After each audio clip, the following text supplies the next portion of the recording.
So everyone that's listening, my reminder to you is that all the power that you need is already within you. And we just have to remember that it's there and tap into it. You're listening to Make Some Noise podcast, episode number 472 with guest Jenn Cassetta.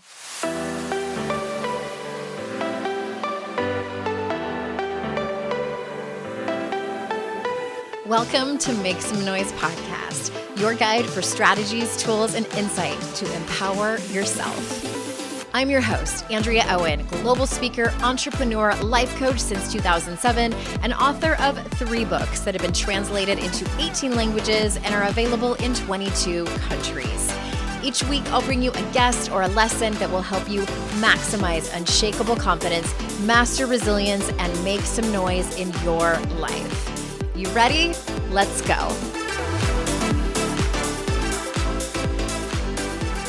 Hey everyone, welcome to another episode of the podcast. I am so glad that you're here. I don't know if you follow me on Instagram or any of the socials. I'm mostly on Instagram and TikTok, but I largely took the summer off. It just completely unplugged. And you may remember me mentioning in past episodes that we got a puppy. Our beloved Giselle, our German short hair pointer that we had for a very long time, she passed away. If you missed the episode of where I did a mini-sode where I talked about the grief of losing a pet, my experience and the grief of losing a pet, I'll drop that in the show notes if you missed it and you're interested. But we got a puppy who was born the day after Giselle passed. And she's a German Shepherd. I've been drawn to this breed since I was a small child. I've never owned one, just been around them a lot. And I've also never had a puppy. So I'm sure you're laughing. Why I decided that it would be a good idea to have my first puppy be a German Shepherd was beyond me. I had little girl stars in my eyes. And this is not to say we are going to give her up. No, ma'am. No, ma'am. But I was grossly unprepared for her strength and her spirit. That's what I call her. She's my spirited girl. She split my lip open this morning, being so spirited. She weighs 65 pounds and she just turned 6 months old, which I'm a little worried. She's not fat. She's not an overweight dog. She's just growing very rapidly, and I need to ask the vet about that. I'm like, she's kind of off the charts, and it's just, there can be health issues, and I don't want that. Because she's so much, that was one of the reasons I took the summer off.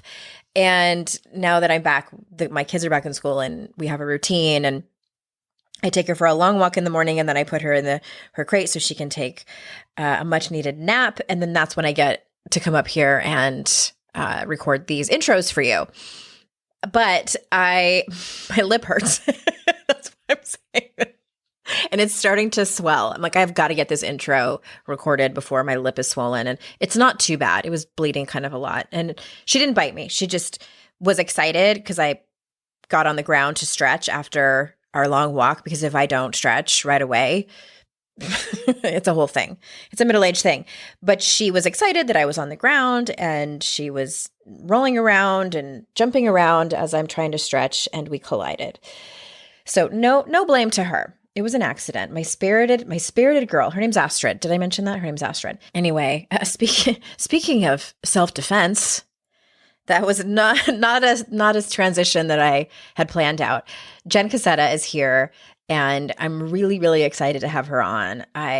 She came across my For You page on TikTok. Of course she did. And I loved her lessons. I save all of her videos so I can watch them and learn. I think self-defense is one of those things that, unfortunately, women should know. All people should know, I guess.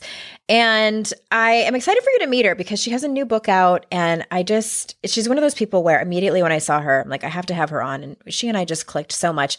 If you like me, I know you're just going to absolutely love Jenn. So for those of you that are unfamiliar with her, let me tell you a little bit about her. Based in Los Angeles, Jennifer Cassetta is a nationally recognized speaker, empowerment coach, and self-defense expert. Equipped with her 3rd degree black belt in HapKiDo, master's degree in nutrition, and health coaching certification, she develops programming that helps people feel strong, safe, and powerful from the streets to the boardroom. Jennifer has rocked over 100 stages across the country with her superpower combination of engaging content and contagious enthusiasm. Her skills have been featured on The Today Show, The Doctors, and The Rachel Ray Show. Her new book, The Art of Badassery, Unleash Your Mojo with Wisdom of the Dojo, will be found on bookshelves anywhere in August 2022. So without further ado, here is Jenn. Jenn, thank you so much for being here. Thank you, Andrea. So excited. I am so excited too. I cannot wait to jump into this. And as most of my guests in 2022, I found you on TikTok. Oh, wow. You showed up on my FYP page and I started following you immediately. And it was about self-defense things, which I love always. And I have a 13-year-old daughter now. By the time this comes out, she'll be 13. And of course, I'm going to teach her all of those things and encourage her to follow people like you. And you have a book out and it's called The Art of Badassery, Unleash Your Mojo with Wisdom of the Dojo. Okay, first of all, I'm sure everyone knows how much I love that title. Good. The Art of Badassery. Are you kidding? And your subtitle rhymes. So like, I wish I had like a popper or something to celebrate. I want to ask you first, before we jump into the book, I want to ask you about self-defense kind of in and of itself. And I'm dying of curiosity about your opinion regarding this. I don't think that you made any TikToks about it, but in your opinion, do you think that the popularity of true crime, especially among women, has helped us or hurt us in terms of our safety and our lives in general? Very good question. I am not a true crimer. Like, I'm not obsessed. Nor am I. I do watch some of the documentaries like on Netflix, but I don't listen to any of the podcasts. I'm not a murderino. My best friend is though. But I'm sure a lot of people listening to this show are true crime junkies. So I'm curious what your thoughts are. Well, I would love to hear from them, actually. Why don't they respond somehow to Andrea about how many people actually feel empowered by watching true crime? Or do you feel more scared in your life? So I feel like self-defense in general will help you feel more empowered when you're walking through the world, right? Just walking down the street to living your life, you will feel more empowered. Watching true crime, again, it could go both ways. You think, oh my God, this stuff happens out there. That's knowledge is power, right? So knowing that, I don't know, there are serial killers and stuff like that. Yes, among us. Could be helpful, right? You just can't let it get in your head where it starts to make you paranoid and scared all the time. And that's the biggest difference. When I'm teaching, I always say, like, knowledge is empowering and not to make you paranoid. Okay. Yeah. That's interesting. I know one person who, her life it kind of revolves around her pepper spray and her stabby kitty. And I'm like, oh my gosh. But then I wonder, because my husband has made this comment to me, and I know that I am fairly oblivious to my surroundings. I feel like, I hate to say it, but I would be an easy target because I don't pay attention. I don't know if it's my ADHD. I don't know if it's my personality or what. I just typically don't pay attention. Right. And I have a history of not following my intuition. But I will say that I love, this is part, I think, of the genre of true crime. And I know it's part of many women's empowerment experts out there, is that being nice can be dangerous. Like being too polite can be dangerous. It can get us killed. Yeah, that's so awful to hear that, but it's so true. And can I ask you, my question that came up for you was, when you're saying you're not paying attention, our attention is somewhere, right? So if it's not on your surroundings, what is your attention on? Daydreaming. I'm daydreaming. I'm thinking about, I'm like in my own little world, thinking about whatever. usually like either anything from something completely innocuous to how is the world going to end? Like they're like these big topics or nothing. Right. And there's been so many times where I haven't seen something or I have passed by something. My friends tease me and they say like, you walk with such confidence. And I think it's a combination of, yes, I am confident, but I just go. Like I just I'm just not paying attention. So I try to be better about it. Okay. Well, the go part is a deterrent. So it doesn't necessarily make you a target. If you're walking with purpose, power, confidence, that right there turns off predatory behavior. So is that one of the tips that you give people? Oh, yes, absolutely. The alertness, definitely, and the mindfulness. Yeah. That's the part you might be missing. But then definitely body language, alert, aware, shoulders back, head held high, walking with power, purpose. Your friend may have her pepper spray and her kitty keychain out. Not everyone has to do that in order to be prepared. But yeah, it's one of the most important pieces of safety. Okay. I'm curious about, so do you teach self-defense like in a class or a dojo anymore? Or have you left that behind?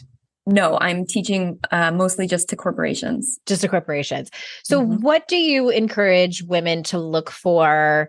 Maybe they're not near you in Southern California and they're thinking about taking a self-defense class, which I think everyone should, and probably regularly, right? Not just like once. Because I took one in like 2010. And I mean, do I remember anything from it? Absolutely not. Nothing?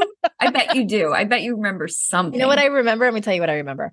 I remember the teacher, it was a man and a woman, and she said, does anyone want to volunteer to see if they can get out of, I don't know what they called it, but basically like a hole John here is going to grab you. Yeah. And do you think you could get out of it? And my big mouth is like, I bet I could. And a little bit confident over here. I think he grabbed me from behind and kind of, I had my arms pinned down. And I tell you what, all of my might, and I didn't even, and he wasn't an enormous person. He was like maybe 6 feet tall. I don't know, 180. And then I started crying. So it was so emotional, embarrassing, maybe a little ashamed. And that's what I remember, unfortunately. That's not the empowering piece. No, but not surprising that that's the thing that I remember. Yeah, of course. Sorry you had to deal with that. What I would advise people to look for, a lot of times a martial arts school will offer self-defense classes, programs to non-martial artists, right? So you have to decide, do I want to do the uniform, the bowing, the whole thing, and like work my way up? Most people don't. And I'm very clear on that. So think about, first of all, how much commitment you want to put towards this, a one-off class versus, a 4-month series or whatever the place is offering, but really just go in and look at the vibe, or feel the vibe anyway, of the instructors. And you want to make sure that it's, first of all, female friendly and focused. The school that I wound up joining when I was so young, I just remember walking in and watching these fierce black belt women, like with swords and all this wonderful techniques. And I was so inspired. And I remember thinking like, I want to be like that. Versus some of these dojos I've walked in, it's like 99.9% male, and all the energy that comes along with that is not always the most nurturing and helpful. It's like the Cobra Kai from Karate Kid. Totally. Exactly like Cobra Kai. Okay. So I can see how that would be important. The vibe, making sure that it's women friendly, non-toxic, and probably maybe like a referral. Yes. The basics, look at Google reviews. Yeah, exactly. How you would choose anything, even a restaurant, but get the reviews. But really it's about feeling and making sure you feel safe in that environment, because a lot of people have had bad experiences like yourself. I'm not saying the whole experience was bad, but what you remember is crying, right? Right. I wouldn't want any of my students to walk out and only remember that they cried in my class. Yeah. I think I remember actually one more thing. So to redeem myself and the class, I think I remember them teaching us to, if we find ourselves, and trigger warning for anyone who might get triggered easily, talking about, these types of situations. So if you're on your back and you're pinned down and your assailant is like straddling you, to bend your knees, like pull your heels towards your butt. So that way you have better leverage, and lift your, like do like a bridge exercise to try to tip that person over and off. And I'm probably not explaining it very well. It'd be much easier to like watch a YouTube video. But that's what I think I remember. I know exactly what you're talking about. And to be fair, that is the probably most important move that you could ever remember. So kudos to your teacher, kudos to the class. Like, you got it. Yeah. And I think I remember trying it. It was interesting to me how emotional it was to practice those moves. And I don't know if this is just a me thing, or if this is, I think, especially for someone who's experienced any kind of like physical assault like that, it would be extremely hard. But I found it just difficult to do emotionally and mentally to practice it. And you have to practice. Yeah, exactly. I mean, yeah, it's not comfortable. Step one of all my programming is about embracing the suck, getting uncomfortable. And I learned that on the mat. Yeah. It's sparring and learning all these techniques with people twice my size was not fun. Getting kicked, getting punched, getting taken down over and over and over again. And it's almost like the more you practice it, the easier it is to get back up. Just like anything, really. Exactly. So that's a great segue into the book. So it's The Art of Badassery, Unleash Your Mojo with Wisdom of the Dojo. And can you take us through the belts, if you will? So are there 5 of them? 6, 7? 7. That's right. Okay. Can you, and I should have asked you this before, I don't know if you have it memorized. But so the very first one, the white belt, is embrace the suck. And that's just like kind of the getting comfortable being uncomfortable. Exactly. Each chapter represents a different level, if you will. And I feel like life is kind of like martial arts in that way, where you're moving from belt level to the next, to the next. It's like self-development, right? But before you move from one belt level to the next, there's usually a very difficult test, not just of the physical moves, but of your mind, body, and spirit. Okay. So the white belt is embrace the suck. And then chapter, I like how they actually go order. So I didn't know that before. I thought you could kind of like jump, but I guess that's just like in martial arts. Like you can't just like, I really like the green belt. It's my favorite color. Can I just start there? So Absolutely. You want people to start with the white belt, embrace the suck, and then yellow belt is bounce back. Can you say more about that? Yes. So like I was saying, you get taken down a lot, right? When you're a white belt, you're just learning. So you keep either failing, but in life, obviously takedowns are more like failure, divorce, financial hardship, disease, pandemic, things like that. So yellow belt is 3 strategies that I learned on the mat that you can also use in life to help you get back up with velocity. So the first is the pivot, which we've all mastered, right? During the pandemic. The second is just kind of like rolling with the punches and using momentum to help you get your feet back under you each time. So like more like what I was saying, it happens so often, you just know how to get back up quicker each time. And the third is really about when life knocks you out for the count. I'm sure we've all been there in some way. And, you know, there is no option to roll, to pivot. It's really just about recreating yourself, you know, having an ultimate comeback. Ooh, I love that. Yeah. Have you had an ultimate I am about to. From the pandemic? Yeah. Well, you and I were talking before we started recording, and I was telling you how, and I talk about this on the show, my audience, I think it was last year, I was really transparent and told them that my mental health took a giant shit in 2020. It was definitely like my top 3 worst mental health moments. Yeah. And thank goodness for supportive people and great therapists, and the fact that I can even afford that. I have immense privilege in that. And at that point, thank goodness for antidepressants. But yes, I'm ready for my ultimate comeback. It's the big UC. That's what I'm going to call it. I'm going to credit you. We've all been there, and I've had to recreate myself through my career so many times. It is a privilege if you get to like recreate and come back like almost a new, better version of you. I'm interrupting this conversation to actually ask you a question. Do you work for a company, or do you own a company, or are you an event planner where you might need a speaker that's me? So I speak on self-confidence for women. That's usually an all-women audience. I also speak on resilience. That is a mixed audience. And I also give a talk on corporate wellness, as well as I have one more that's very specific. I have a talk that is all around recovery. So it's very specific for a recovery audience. If you need a very enthusiastic speaker who gives really great content, then I might be your lady. You can head on over to AndreaOwen.com/speaking. There's an outline of all of my keynotes. And I also do the Daring Way training for corporations if you're interested in that. It's more like a workshop. So let me know. You can click on the button that's on that page. It's also on my homepage on that AndreaOwen.com/speaking or the homepage. And it will take you to a short little form, ask you a few questions about your event, and then we will get back to you to see if I am a good fit for your audience and your event. Moving on to Orange Belt, that is Block the BS. I love that. Can you tell us more about that? Yeah, absolutely. So on the mat, obviously, we realize if we don't learn blocking very well, you wind up getting punched and kicked a lot more. So there are essentially in martial arts 2 different main styles, if you will, of blocking or fighting, and one is hard and one is soft. So relating that into everyday life is you can either, when someone or something is overstepping your boundaries, you have a lot of choices on how to deal with that. And really that's the main message. I want women especially to remember that there are so many choices that you have.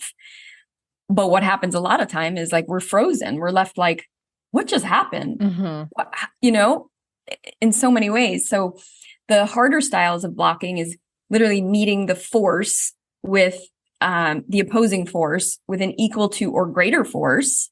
So on the street, that could look like telling somebody off who's just, catcalled you or got in your space. And the softer ways of using blocking is almost like blending with. I know we're not on camera, so I'm doing the moves. It's like almost blending with the incoming assault in order to redirect it either out into space or back at the person. Okay. So what would that look like within like a personal setting? So if someone kind of hands you a complisalt, right? Something where you're left scratching your head, like, was that an insult? Or I have never heard that term before. That's amazing. I'm going to use that from now on. I love that. I'm not taking credit so for it's like a compliment, but it's an insult. It's like, you look good for your age. Yeah. Or fuck off. Yeah. So Andrea's approach is fuck off, which would be a hard block. Or just a ew. That's another one. Okay. The softer style would be like, hey, did you feel like it was necessary to put that, to say that at the end for your age? Or, hey, it made me feel like this. Was that your intention? So bouncing back a question to someone after they make these comments or even insults. And, if things are more escalated than just a complisalt, you can still use those types of redirects. So I just realized my husband and I do that to each other. We can both be passive aggressive. In his defense, I was going to say he can be passive aggressive. We call it out in the moment in the most kind way possible. And I think that the more genuinely kind it is, the more it makes the other person mad. Yeah. Right. I remember one time I was, tidying up the kitchen or cooking or something. And my husband and my kids were like resting basically. And I was like, no, it's fine. You guys just like, don't help. Like I totally have it. It's good. Don't anybody get up. And my husband calls from the living room. He's like, are you being passive aggressive? And I'm like, yes. So I don't get a free pass, nor does he. And he did end up helping, but that's a soft block, I guess. Yeah. Yes. And super healthy. I think that's really wonderful that you have that practice instead of stewing and I'm sure it was my idea. Call it out in the moment. So in the chapter, there's tons of examples and ways that you can redirect people's negative bullshit. So it doesn't land on you and it definitely doesn't have to stick. And then the fourth one the green belt, which again is my favorite color, is find Uh-huh. your roar. So tell Yeah. us about that. Yeah. So again, if anyone has walked by a dojo ever or had kids in a dojo or is a martial artist, you will hear these weird noises coming from it, like kiap or ha or something, right? We are taught to use in Korean, it's called kiap, which translates to a spirited yell. Oh. You can use the word kiap. You can use any, sound that you essentially choose your own style of kiap. You could use haya, like Miss Piggy, right? Would that be you? I love that. My daughter, we have like a family joke about that. Yeah. Oh, really? I love Miss Piggy. She's like my ultimate icon. She is the best. Yes. Around Greenbelt is when you start to really get comfortable in that. Because at first it's very awkward, right? You're making these noises but the idea is to accentuate every punch and kick, every move that you make. It can also intimidate an opponent, right? That's what it was probably designed for back in the day. So in life, right, it's just really about powerful communication style. And how do we do that? We all know body language, tone, and the words that we use, both outwardly and our inner vocabulary is probably the most important thing that I really touch on in the chapter. I was thinking of a question to ask you. Was it about, were you going to ask about, do I have a roar? Yeah, let's do that. No, I don't. Mine is more, what's funny is my dad died in 2016 and mine too. Did he really? Yes. When? April. October. Oh my gosh, I'm so sorry. Thank you. And how weird. I know. And how awful. Why are we not friends? Seriously. But my dad played all kinds of sports. And he actually, when I was very little, taught me how to box and taught me really mostly like how to protect your face, like in a boxing match, like always keep your gloves up. And that's one thing I remember from him. There's all these like weird, like sports things. And I was never really big into sports, but I played with him a lot. But one thing that we always did together was we played a lot of tennis. I grew up on the tennis court. After he died, I started to remember all of these things that he had taught me, especially when I was out playing tennis. I would be on the court and I would remember something that he would tell me. And one of the things he would say, he would yell at me from across the court to rush the net.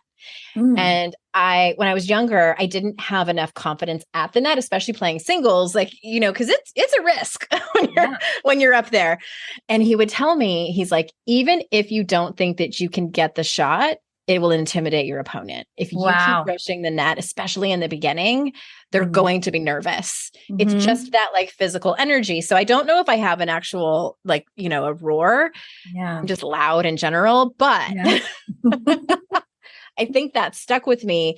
And I think that may have something to do with how I walk with confidence and how at such a young age, he told me to do that. And it's just stuck. Oh, I love that story so, so much. It makes me want to cry because I can relate. My dad didn't teach me boxing, but he started martial arts in his 50s. I was still probably in high school at the time, so I wasn't interested. But it wasn't until I was 22 that I actually was like, let me try this out. So I followed in his footsteps and wow. That's awesome. Yeah. So we have a couple more, and I want to ask you to tell the story too of how you started your September 11th story too, because it's super powerful. So now we're at blue and elevate your energy. So that can be interpreted a lot of different ways. How do you like to talk about it? So I like to talk about it like this. At that level is when I started to learn about chi and ki and your life force energy.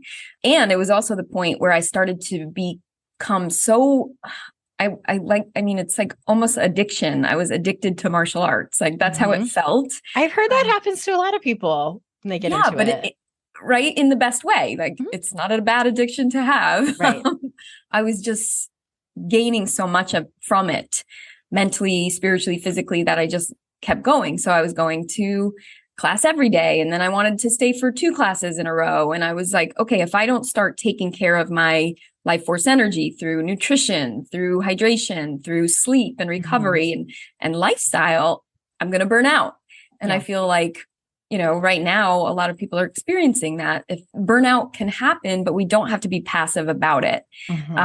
There are so many things that we do have control of, like the things I mentioned, that can really help elevate our life force energy. Yeah, well, especially with COVID, I think so many of us were not anticipating the toll that it would take on us mentally and emotionally, and even physically and spiritually, I think for many. But that can be something that gets put on the back burner and just not prioritized. Right. Absolutely. Yeah. Okay. So second to last, red belt, probably my second favorite color. Connect with your warrior within. Yes. So red belt level, at least in my experience in martial art, was all about preparation for black belt. And we started to learn like slower forms of movement. Think of like Tai Chi, where you're connecting your breath to your movements. We started to meditate more. And as you can imagine, those practices really spill out into other parts of my life. I would become more mindful. And granted, I'm not going to hype this up too much, because back then I was much younger when I was actually a red belt.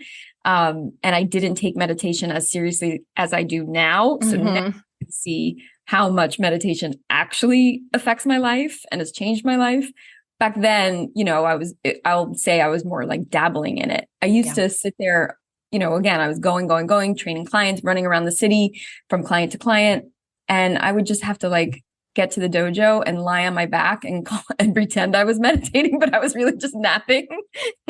So anyway, yeah, it's just about connecting with that warrior within, that guide, our higher self, your soul, your spirit, whatever you want to call it, for guidance, really. I truly believe that we all can listen more, and the more we listen, the more information that we actually get. Right. The pulling us towards people, experiences, things that light us up and fill our cup, and feel the repulsion if we're really listening towards those people, places, and things that drag us down. I love all of these. And every time like you talk about one and I'm like, oh, that's really important too. That's really like, none of them I think are more important than the other. They all go together so beautifully. Okay. So the last one, it's really brilliant. So black belt is take the lead. What's that about? Black belt was all about leadership. I'll just sum it up like that, because what I thought black belt level would be about was about being able to take someone down twice my size and executing my sword form perfectly. But really what it's about is being a teacher, a leader, in that microcosm of the dojo, which again started spilling out in other parts of my life. So, the chapter will talk about taking stances, how we drilled stances, but essentially in life, that's about taking a stand for causes that are really important to you. I know right now our country is, like so divided, and I don't even know where to go. It's ugly out there. It sure is. Yeah. It's really ugly out there. And at the same time, it's important to voice your stance on things that matter. Right. And hopefully we're coming about it where we are caring for other people. We're caring for others that we can maybe help rise. So we all rise together. That's the hope. Yeah. You know what I love about this book is that, and people have told me this about, so anyone listening who really liked my very first book, 52 Ways to Live a Kick-Ass Life. And for those of you that said like, I love it because it's so digestible. And it's just like these bite-sized pieces of wisdom that are so universally applicable to everyone's life. This is that book. It's just, it's so like everyone can benefit from this. It's like, no matter if you are seasoned in personal development or you are just starting out, I think it's incredibly, incredibly helpful to everyone. Also make some noise. I mean, the first 3 chapters, I'm like, yeah. Yes, that too. Yes, that too. Like I think our messages are so aligned on so many different levels, that I was just so excited to hear you and everyone. I use the Audible version of Andrea's book, and it was just so fun to hear her voice. It was thank you. It's so much fun doing. Have you recorded the audiobook for this yet? Yes. Did you like doing it? Did you like the experience? Yes, except all the stomach gurgles that kept happening. That microphone picks up everything. And at least when you're podcasting, I have found that you don't talk for such long lengths of time. So, I mean, I guess some people do who do really long form. I don't, where I'm recording my podcast, I'm in a room where it doesn't pick up. I have a great mic, but it doesn't, I don't know, maybe it does. People are going to like DM me and they're like, I hear your stomach gurgles on your podcast. Like, I don't know what you're talking about. Sometimes I listen back and I'm like, oh, my breathing. God. Right. But yeah, I found that too. Recording an audiobook picks up every single little spit that you do weird, stomach gurgle, like the throat burps, like that you don't intend to do. Yeah, everything. Yep. Funny. The whole thing. Well, can you leave us with the story of sort of like the moment that changed your life? Yeah. And because you were in Manhattan on September 11th. And can you kind of take us through that? It's a story that I think it opens the book. Yes. It's a story that I found was the most pivotal experience of my life so far. But essentially that morning I woke up, went down to work in the subway. When I got out of the subway at Wall Street, looked up and saw black smoke billowing out of the World Trade Center towers. And I worked 3 blocks south of the World Trade Center, so not in it. And I made my way to the building, wasn't allowed upstairs. And the doorman said, you can use the phone in the lobby. So I went to use the phone to call my mom. And within seconds, the first tower fell. So all of a sudden, this swarm of people bum rushed, the lobby for shelter. And I got thrown into this big closet with them.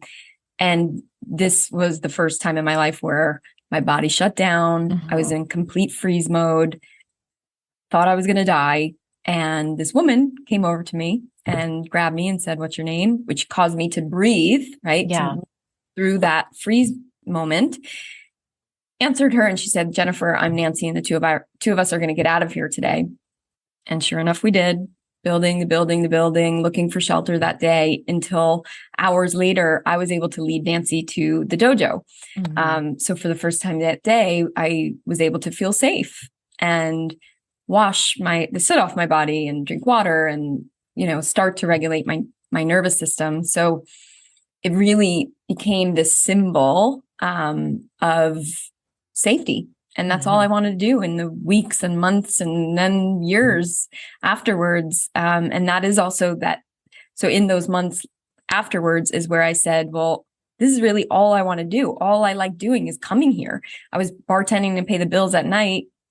So how can I create a career that helps people feel stronger mentally and physically, safe, right? From the streets to the boardroom, spiritually grounded, and more purposeful.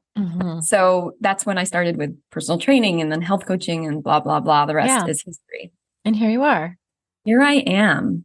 How many years has it been? 22? 22. Yeah. And you were how old? 23? I was about 22, 23 at the time. Yeah. And you have not been able to find Nancy since that day? No. Have you tried making a TikTok about it? TikTok and Twitter will find her. You think? A middle-aged lady named Nancy? I mean, there's probably not very many of them. In New York. Right. Stranger things have happened. They might be able to find her. I think it's such a great story and someone who's, and I want to preface this by saying does not have to be everyone's experience, but it is possible to turn your trauma into a career, into just kind of, like you said, that pivotal moment that changed your life, not just, and it didn't happen all at once. I mean, it was just something that you realized was inside of you and that you wanted to do. And I'm sorry that it had to go in that direction for you. Yeah. That is, I mean, it was hard for us watching it on the other side of the country, but like to actually be there. I mean, my gosh, that's a lot of trauma for a lot of people that day. A lot of people. And that's the other thing I always want to make clear is I was so lucky and so many people weren't. And that's why for many, many years, I didn't even think of it. I was like, I felt like I wasn't even allowed to feel anything about it because so many people lost their lives that day. Yeah. Because you survived. So it wasn't until, the last 5-6 years that I was able to say like, oh no, this actually is my story and this happened. And it is part of my journey. And it was really difficult. Well, everyone, the link will be in the show notes. The Art of Badassery, Unleash Your Mojo with Wisdom of the Dojo. Thank you so much for being here. Before we go, is there anything that you didn't say that you want to get a chance to say before we are complete? Andrea, I'm just like really excited that we got to connect, that we're so aligned on our missions. I would say having, a similar mission of wanting to help women feel more empowered. So everyone that's listening, my reminder to you is that all the power that you need is already within you. And we just have to remember that it's there and tap into it. I forget that sometimes too. So it's written on a Post-it. Oh, I have good. like a stack of, this must be an ADHD thing too. I have a stack of like 20 Post-its with notes written on them. So do I. They're like scattered. Me Sometimes too. they're piled up. That's like Same. it's written over there. Everyone, thank you for being here. You know how grateful I am that you spend your time with me and my guests. And remember, it's our life's journey to make ourselves better people and our life's responsibility to make the world a better place. Bye for now.